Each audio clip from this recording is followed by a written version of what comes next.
I'm back with beautiful words, standard words, that is low Lexis and high Lexis.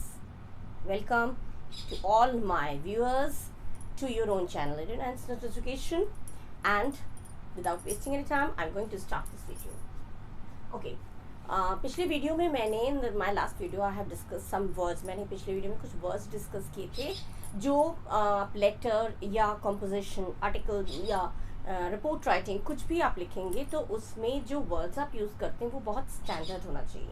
जो common words हैं वो भी गलत नहीं होते, लेकिन if you use high Lexus, Lexus माने वर्ड. लेक्सिस एक ग्रीक वर्ड है, पिछले वीडियो में मैंने बोला था. Lexus means word. लेक्सिस जो है ग्रीक शब्द है जिसका मीनिंग ही होता है वर्ड. और लो लेक्सिस माने जिस थोड़ा सा उसका स्टैंडर्ड थोड़ा सा लो होता है, थोड़ा कॉमन. और हाई लेक्सिस माने थोड़ा स्टैंडर्ड. तो अगर आप ऐसे में लेटर्स में, रिपोर्ट राइटिंग में, कहीं भी या फिर कॉम्पिटिटिव एग्जाम्स में अगर आपको हाई लेक्सिस वर्ड्स दे दिया जाए, थोड़ा स्टैंडर्ड वर्ड, तो अगर आपको मीनिंग्स मालूम है, लो लेक्सिस वर्ड हम लोगों को मालूम रहता है, हम डेली यूज़ में यूज़ करते हैं, इसीलिए वो हमें मालूम होते हैं. लेकिन कॉम्पिटिटिव एग्जाम्स में हम लोग को हाई लेक्सिस वर्ड्स यूज दिया जाता है और उसकी मीनिंग्स फाइंड आउट करने को, चूज करने को दिया जाता है. तो हम लोग अगर मीनिंग मालूम होगा तो हम लोग ईजिली उसको सॉल्व कर सकते हैं. इसीलिए कुछ और वर्ड्स के साथ मैं आपके सामने फिर से आई हूँ. नंबर 1, कभी हम कहते हैं इंडिकेट या शो. दिस इंडिकेट्स, ऐसा ऐसा हुआ, इससे ये शो होता है कि, इससे ये शो होता है या इंडिकेट होता है, ना करके हम कर देंगे पॉइंट्स टुवर्ड्स.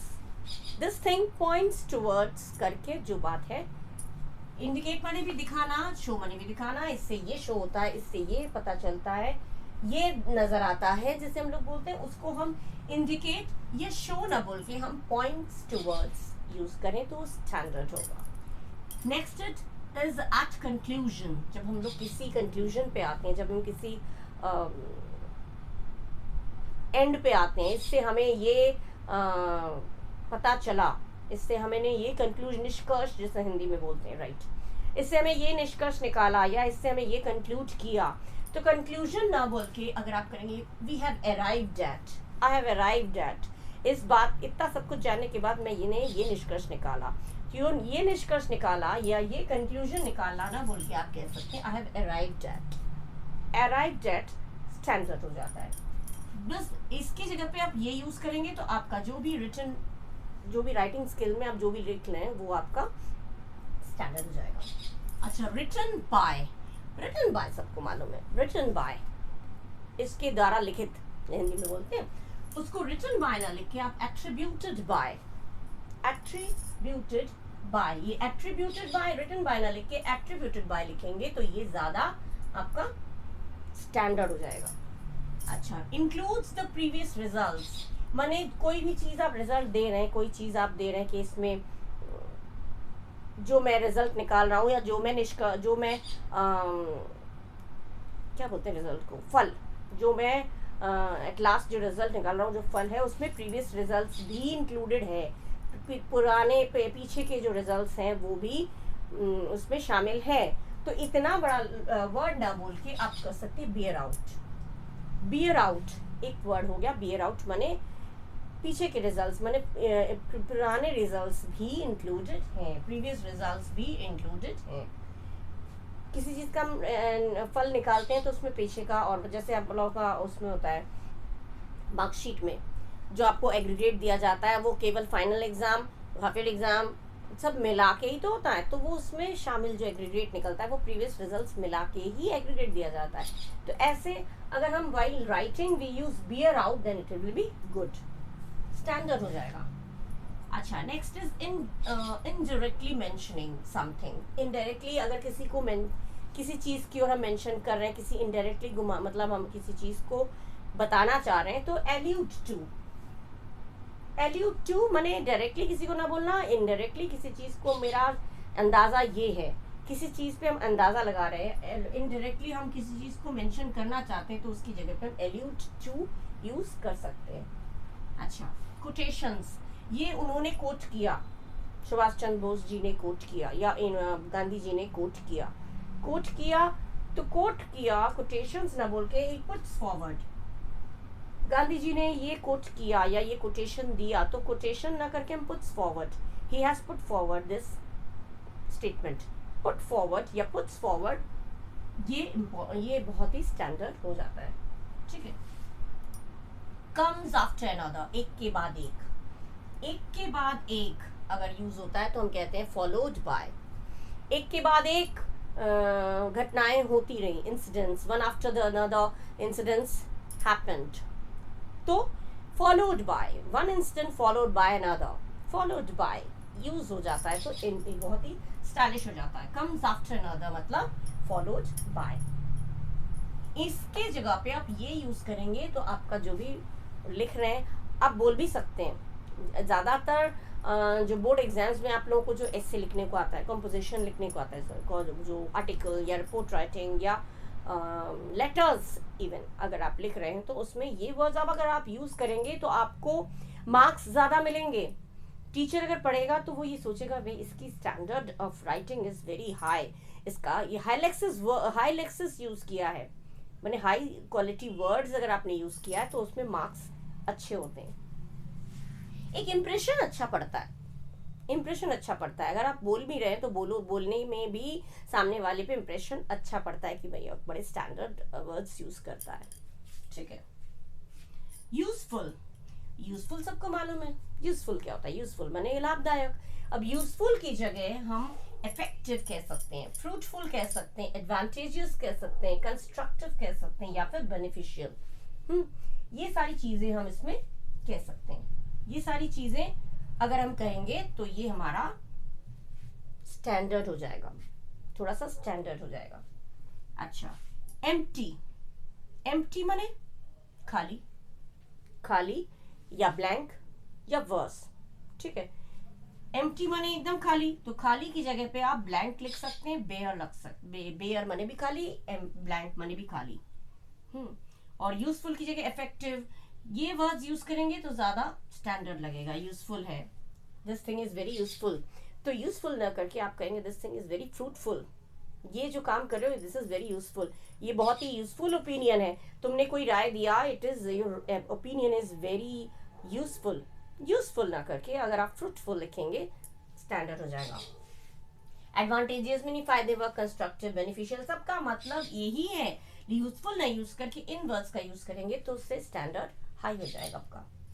अच्छा, एम्प्टी का बता दिया, ब्लैंक, बेयर, एकदम ब्लैंक है, एकदम बेयर है, एकदम खाली है, खाली दिमाग है उसका। Empty minded, bare minded, blank minded, उसका दिमाग एकदम ब्लैंक है, ब्लैंक हो गया, ब्लैंक मैंने एकदम खाली, कुछ समझ में नहीं आ रहा है, ब्लैंक। अच्छा, busy, busy, I am very busy, तो बिजी की आई एम एनग्रॉस्ड, मैं एकदम टोटली एनग्रॉस्ड, मैंने एकदम डूबा हुआ हूँ काम में, एनग्रॉस्ड। बिजी के जगह पे एक्टिव, एंगेज्ड, इन्वॉल्व या एनग्रॉस्ड, कोई भी word, any of these words you can use in your writing और वाइल स्पीकिंग, बोलते वक्त या लिखते वक्त अगर आप इन वर्ड्स का यूज करेंगे तो आपकी स्टैंडर्ड जो है वो हाई हो जाएगा। ये खास तौर से जो बोर्ड के एग्जाम्स दे रहे हैं या जो कॉम्पिटिटिव एग्जाम्स में अगर एंग्रॉस्ड का मान लीजिए एंग्रॉस्ड वर्ड दे दिया, एंग्रॉस्ड का सिनोनिम पूछ लिया, सिनोनिम में अगर यूजफुल वर्ड आया है, एक्टिव वर्ड आया है, एंगेज्ड आया, तो आप समझ जाएंगे अच्छा एनग्रॉस्ड माने बिजी या एक्टिव, बिल्कुल फुर्तीला, एकदम चुस्ती फुर्ती में, तो ये हो जाता है। बिजी की जगह पे आप लिख सकते हैं एक्टिव, एंगेज्ड, इन्वॉल्व्ड, एनग्रॉस्ड, कुछ भी लिख सकते हैं। ये हाई क्वालिटी वर्ड्स अगर आपको मीनिंग मालूम है ना, तो आप जो नॉर्मली यूज हम लोग जो करते हैं उसका तो मीनिंग सबको मालूम है, ये सब मीनिंग्स तो सबको मालूम है, लेकिन जब आपको कॉम्पिटिटिव एग्जाम्स में जब आपको सिनोनिम एंटोनिम पूछा जाता है तो इस तरह के वर्ड्स पूछे जाएंगे, तो you should know the meaning. अगर ये चीज आपको पता रहेगा तो आपको मीनिंग भी पता रहेगी, ये भी आपके लिए बेनिफिशियल होगा, यूजफुल होगा। और जो राइटिंग सेक्शन में जो आपको लेटर रिपोर्ट आता है वो भी आपके फायदेमंद होगा। तो बिजी ना लिख के आप एक्टिव लिख सकते हैं, एंगेज लिख सकते हैं, इन्वॉल्व लिख सकते हैं या फिर एनग्रॉस्ड लिख सकते हैं। रिड्यूस्ड टू, रिड्यूस्ड टू, उसने प्राइस एकदम रिड्यूस्ड टू फ्रॉम 100 टू ही रिड्यूस्ड टू 20, हाँ 100 से उसने 20 कर दिया, एकदम रिड्यूस टू माने एकदम नैरोड डाउन। रिड्यूस टू कोई भी संख्या, कोई भी नंबर पहले इतने लोग आते थे, अब इट रिड्यूस टू इतना।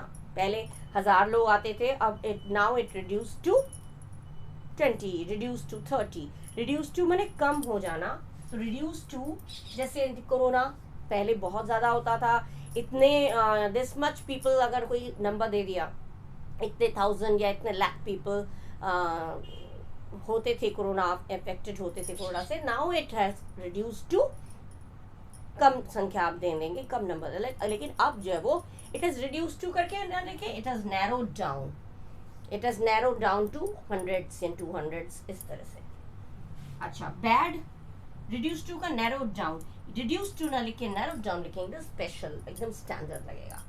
अच्छा, बैड की जगह पे आप क्या लिख सकते हैं, evil, evil, abominable, abominable, deplorable, evil, abominable, abominable and deplorable, ये चीजें आप अगर आप लिखेंगे, he is very bad, evil minded, bad minded, bad हो गया, this is evil, बुरा है, bad माने बुरा, evil माने भी बुरा, abominable माने बुरा, deplorable माने बुरा। deplorable बिल्कुल हाई क्वालिटी वर्ड हो गया आपका, हाई लेक्सिस है, तो हाई लेक्सिस में एबोमिनेबल दे दिया, डेप्लोरेबल दे दिया, ईवल तो फिर भी यूज होता है, लेकिन if you are given these words, अगर आपको एबोमिनेबल दे दिया, डेप्लोरेबल दे दिया, तो इसमें आपको लगेगा ये क्या मीनिंग हुआ। तो because you have already known, आपको पहले ही पता चल चुका है कि हाँ, ईवल, एबोमिनेबल और डेप्लोरेबल की जगह बैड की ही सिनोनिम्स हैं, बैड वर्ड का ही सिनोनिम है, तो वो आपके लिए इजी होगा, अगर एग्जाम्स में भी आए तो आपको चूज करने में इजी होगा। इविल दे दिया, उसका एंटोनिम दिया तो आप गुड कह सकते हैं, और सिनोनिम दे दिया तो इविल का सिनोनिम बैड दे सकते हैं। राइटिंग में भी ये वर्ड्स इविल ना, बैड ना देके evil, abominable, deplorable words use करेंगे, तो आपका जो राइटिंग है वो स्टैंडर्ड हो जाएगा, हाई स्टैंडर्ड की आपकी जो भी लिख रहे हैं आप, रिपोर्ट राइटिंग या लेटर और anything, it will become standard, और उसमें मार्क्स बढ़िया मिलेंगे, चकाचक। ठीक है, अच्छा, ये वर्ड्स मैंने शेयर किए 12, और कुछ और वर्ड्स मैं आपके साथ शेयर कर रही हूँ। ठीक है, okay, now number 13, number 13 good, जैसे हमने बैड पढ़ा, इविल और वगैरह वगैरह, इविल, एबोमिनेबल एंड डेप्लोरेबल, ये पढ़े थे। अच्छा, उसकी जगह पे अब गुड, गुड, एक होता है गुड, एक होता है नाइस, एक होता है ऑसम, तो गुड कैसा लगा, गुड, ठीक है, गुड माने ठीक है, अच्छा, कैसे देख रही हूँ मैं, गुड, गुड माने ठीक ठाक है, और नाइस, ऑसम, जो वर्ड्स आप यूज करते हैं ना, उसके अकॉर्डिंग पता चलता है कि आपका वो पर्टिकुलर चीज कितना अच्छा है। ठीक है, गुड माने एक्सेप्टेबल, पैलेटेबल, सैटिस्फैक्टरी या रीजनेबल, ये वर्ड्स गुड की जगह पे, गुड एक कॉमन वर्ड है, गुड की जगह पे आप कर सकते हैं yes, your job was good, you good job, good job मतलब लिखते हैं, hey good job, good job is also good, but while writing or while speaking if you say very reasonable job, reasonable, satisfactory, ये चीज acceptable, तो ये थोड़ा standard show करता है। डू बिजनेस, बिजनेस करना, बिजनेस करना का कॉमर्स, कॉमर्स लिखेंगे तो डू बिजनेस की जगह पे कॉमर्स वर्ड यूज करेंगे, बिजनेस करना, व्यापार करना, उसको आप कॉमर्स शब्द से बताएंगे तो वो ज्यादा स्टैंडर्ड शो करेगा। ठीक है, crowded, the whole street was crowded, crowd पूरा सड़क एकदम क्राउडेड था, भीड़ से भरा था। तो कंजेस्टेड, ये तो यूज होता है, कंजेस्टेड, रिप्लीट, क्रैम्ड या क्रैम्प्ड, ये words, oh the whole street was cramped, पूरा सड़क एकदम भरा हुआ था, जाम था, जाम तो होता है अलग चीज, जो रुका हुआ है सारे एकदम ठसाठस, लेकिन एकदम भीड़ बहुत थी। तो क्राउडेड, तो क्राउडेड की जगह पे आप कंजेस्टेड लिख सकते हैं, रिप्लीट लिख सकते हैं, क्रैम्ड लिख सकते हैं, क्रैम्प्ड भी लिख सकते हैं। Crammed, the street was totally crammed, stylish लगता है। The street was crowded, ये सिंपल है, the street was crammed, actually the street was crammed, cramped, replete, congested, stylish word है।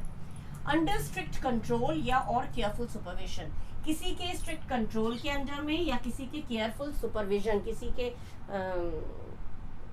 सुपरविजन के अंदर कोई आपकी काम को देख रहा है, सुपरवाइज कर रहा है, देख रहा है, किसी के निरीक्षण के अंदर आप रहकर कोई काम कर रहे हैं, तो उसको एक वर्ड में सब्जेक्टेड टू, स्पेशली एक्सपेरिमेंट्स के लिए ये चीज़ जो है वो सब्जेक्टेड टू जो है वो स्पेशली एक्सपेरिमेंट्स के लिए। कोई एक्सपेरिमेंट आपने किया, तो अगर किसी के अंडर में आपने कोई एक्सपेरिमेंट किया तो आप लिख सकते हैं सब्जेक्टेड टू करके, आप जिसका भी नाम है वो दे सकते हैं। सब्जेक्टेड टू मतलब इसके सुपरविजन में, खास तौर से एक्सपेरिमेंट के लिए होता है, ठीक है। अच्छा, around the world, global, this problem is around the world की जगह ग्लोबल, यूनिवर्सल या world wide. Global, this is a global problem.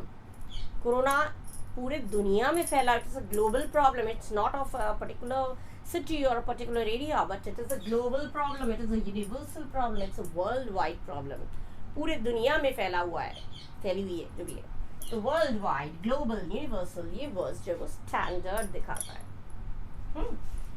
Can do, I can do this work, simple हो गया। I am capable of this work, मैं इस काम को करने की क्षमता रखता हूँ, मैं ये काम कर सकता हूँ। I can speak English, simple हो गया। I am capable of speaking English, I am capable of speaking English. Capable word जो है वो ज़्यादा स्टैंडर्ड शो करता है। He can do this work, तो he is capable of doing this work. Capable ये थोड़ा स्टाइलिश वर्ड है, जब भी आप लिखेंगे ना कैन डू तो कैपेबल यूज करिएगा, स्टैंडर्ड हो जाएगा। अच्छा, लिमिटेड मतलब रेस्ट्रिक्टेड, एम्बिट। लिमिटेड, उन्होंने जो भी शर्तें दी वो लिमिटेड थी। लिमिटेड मतलब रेस्ट्रिक्टेड, थोड़ी लिमिटेड, हम लोगों को जो फ्रीडम था वो लिमिटेड था, यहीं तक हम लोगों को जाना है, इतना ही हम लोगों को घूमना है। लिमिटेड होगा तो रेस्ट्रिक्टेड, ये पूरा रेस्ट्रिक्टेड एरिया है, रेस्ट्रिक्टेड या एम्बिट। लिमिटेड की जगह रेस्ट्रिक्टेड या एम्बिट यूज करेंगे तो आपका स्टैंडर्ड हो जाएगा। High lexis, having good organisation, किसी चीज को ऑर्गेनाइज किया बहुत अच्छी तरह से, तो उसको अच्छी ऑर्गेनाइजेशन ना बोल के हम coordination was very well coordinated, you well coordinated it, तुमने बहुत अच्छी तरह से व्यवस्था की, तो you have done good organisation. Low sound करता है, you coordination was good. Coordination या यू कोऑर्डिनेटेड वेल, मतलब कोऑर्डिनेटेड माने तुमने सारी व्यवस्था बहुत अच्छे से की। कोऑर्डिनेटेड किसी चीज की व्यवस्था अच्छे से करना, किसी चीज की व्यवस्था अच्छे से करना, उसको गुड ऑर्गेनाइजेशन ना बोल के कोऑर्डिनेटेड बोल सकते हैं या well organised. You have well organised this function, तुमने कोई फंक्शन बहुत, you have coordinated this function very well, तुमने बहुत नाइसली कोऑर्डिनेटेड माने बड़े अच्छे से तुमने व्यवस्था किया, वेल ऑर्गेनाइज्ड भी कह सकते हैं। ये बड़ा स्टाइलिश लगता है, ये coordinated this very well, coordinated. Having good reason for, किसी चीज के लिए अच्छा रीजन होना, अच्छा खासा क्या बोलते हैं रीजन को, कारण। ये you have given a good reason, तुमने अच्छी वजह बताई, कभी लेट आए या कुछ कोई काम नहीं हुआ तो रीजन हम लोग जो देते हैं, हम लोग जो कारण बताते हैं, जो वजह बताते हैं, अच्छा रीजन होगा तो उसको क्या कहेंगे, सही। अगर रीजन दे रहे हैं तो justifiable, you have given a justifiable point, तुम्हारा जो पॉइंट था वो जस्टिफिएबल था। जस्टिफिएबल माने उस रीजन अच्छा था, अच्छा रीजन तुमने दिया। जैसे हम लोग कोरोना के टाइम में बहुत लोगों ने जो बांटे चीज़ें, किसी ने रुपए बांटे, किसी ने दाल चावल बांटे, तो ये उनका जो बांटे उन्होंने जो डिस्ट्रीब्यूट किया गरीबों में, तो वो अच्छे रीज़न के लिए था, वो जस्टिफिएबल था, वो मिलना चाहिए था, न्याय संगत जिसे बोलते हैं, सही था, अच्छा था। हैविंग गुड रीजन माने फॉर, मतलब अगर इतना बड़ा ना बोल के हम कह सकते हैं जस्टिफिएबल, ठीक है, जस्टिफिएबल स्टैंडर्ड हो जाता है, ठीक है। ओके, नेक्स्ट है एट द बिगिनिंग।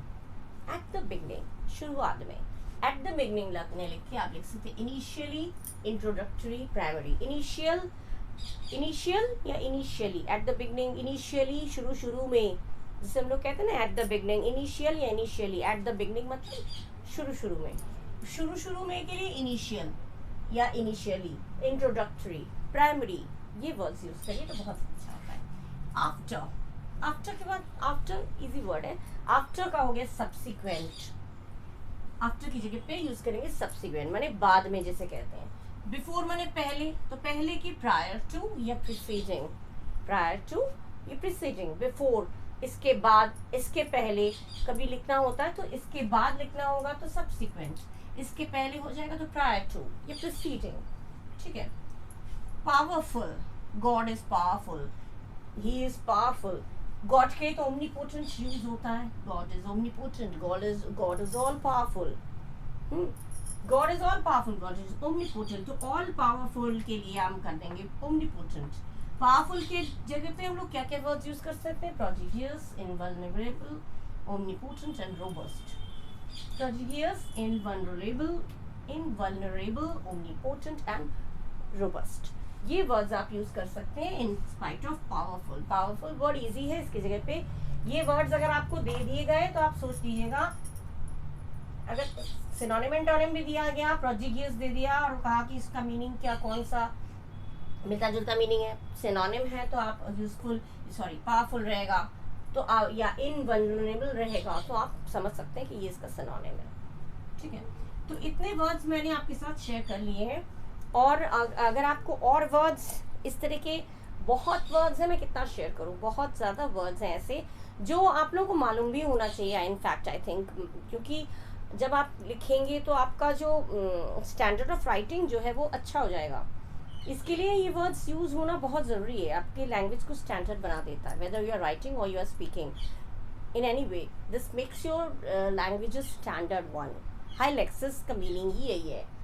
तो ये वर्ड्स मैंने आपके साथ शेयर किया, आप लोग मुझे बताइएगा आप लोगों को कैसा लगा मेरे ये जो वर्ड्स मैं आपके साथ शेयर कर रही हूँ, आप लोगों को कैसा लगा, आप लोगों को is it helpful for you और नॉट।